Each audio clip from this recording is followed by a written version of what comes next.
என்னுடைய ஆசீர்வாதம் என்னை நம்புற அத்தனை பேருக்கும் உண்டு. ஆத்மனம் சொல்லு சாமி. சரி, என் பேர் மூர்த்தி, கம்பேலூர். குருகோசரம் இங்கே வந்து கோயில் வந்துருக்கோம். நம்ம குரு நம்ம மனுஷன் நினைச்சதுனால மாதம் மாதம் எந்த கஷ்டமாக இருந்தாலும் வந்துட்டு இருக்கிறோம். அதேமாரி குரு நினைச்சா எல்லோரும் வாங்க, பாடம் எடுங்க, எடுத்துகிட்டு நல்லா நம்ம நிலைமைக்கு வாங்க. பாரு, குரு சொல்லுவார், பொண்டாட்டி ஒரு பெரிய வழங்கு, பிள்ளை ஒரு சுல்லாடின்னு சொல்லுவார். என் அனுபவத்துலலாம் கண்டுட்டேன் நான். 2 பசங்களை வச்சுக்கிட்டு பையன் பொண்டாட்டி நல்லா வளர்த்துனாக்கா, பையன் தலைக்கு மேலே நானோன்னு அவன் எனக்கு எல்லா வேலையும் தெரியும் போன்ட்டான். பொம்பளை என்ன கூடையே நம்ம எந்திரிச்சோன்னா 7 மணி வரைக்கும் 7 மணி வரைக்கும் நல்லா தூங்குவான். காலையான ஸ்கூலுக்கு கூட்டிகிட்டு போகணுங்குவாங்க, 8 மணிக்குள்ளே கூட்டிகிட்டு போகணும்.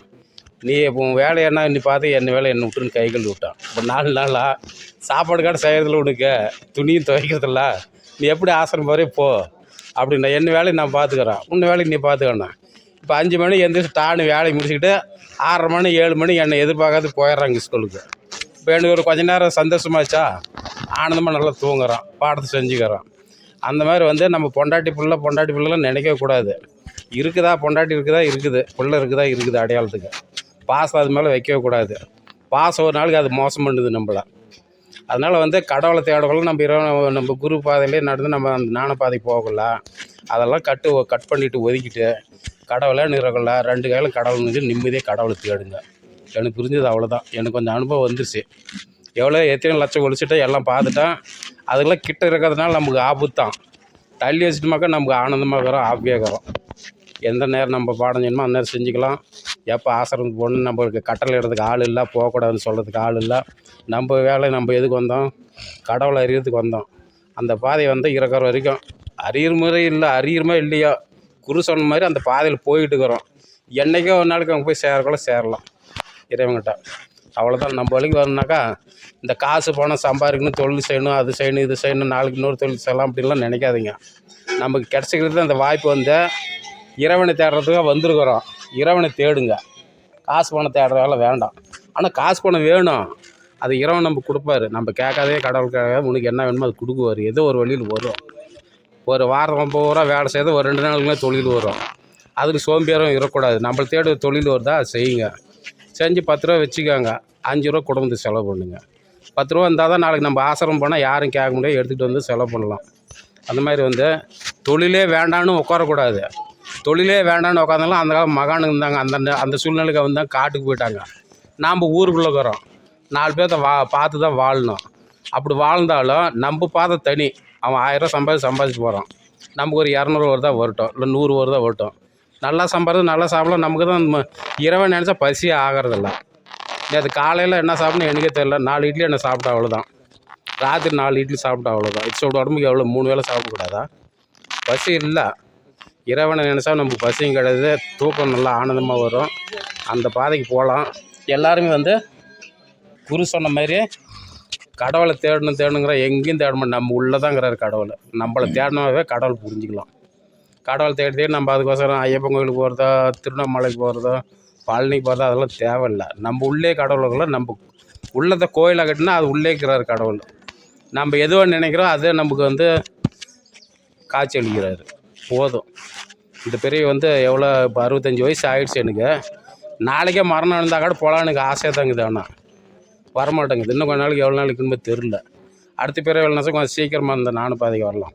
இந்த பிறகு முடிச்சுக்கலாம் ரொம்ப ஆசை இருக்குது. தன்னை போல் நம்ம சாவை தேடி நாம் போகக்கூடாது, அது தேடி நமக்கு வரணும். அதனால் வந்து நமக்கு எந்த ஆசையும் இல்லை. இன்னும் முடிஞ்ச அளவுக்கு ஆசையெல்லாம் ஒழிச்சாச்சு. இப்போ பொண்டாட்டே இல்லாதனா கூட அதுக்கும் குடும்பத்தை விட்டு நம்ம ஓடிடக்கூடாது. இருக்கட்டும், அவங்கெங்கே அங்கே இருக்கிறதவங்களுக்கு நாம் இருக்கிறத நாம் வந்துக்கலாம். நமக்கு ரூம் இருக்குதா, குரு தேடி உட்காரமா, நம்ம தொந்தரவு இல்லாமல் இருக்கிறாங்களா, அவங்க சும்மா ஒரு பார்வை அவ்வளோதான். பொண்டாட்டி பிள்ளை விட்டுட்டு போயிட்டான், போகிறதுக்கு வழி இல்லை, சாப்பாடு போகிறதுக்கு வழி இல்லை, அதனால் இவங்க இந்த மாதிரி பேசலாம்னு அவங்க நினைப்பாங்க. நாம் அந்த நினைப்பு வரக்கூடாது. ஊர் உள்ளது பொண்டாட்டி இருக்கிற மாதிரி இருக்கணும், பிள்ளை இருக்கிற மாதிரி இருக்கணும். நம்ம செயல் நம்ம செஞ்சுக்கிட்டே வரணும். அவங்களுக்கு எதாவது நம்பாங்கிறத கொஞ்ச நாள் கொடுத்து கவனிக்கணும். ஏன்னா நாம் தான் தொட்டு தாலி கட்டிட்டோம்.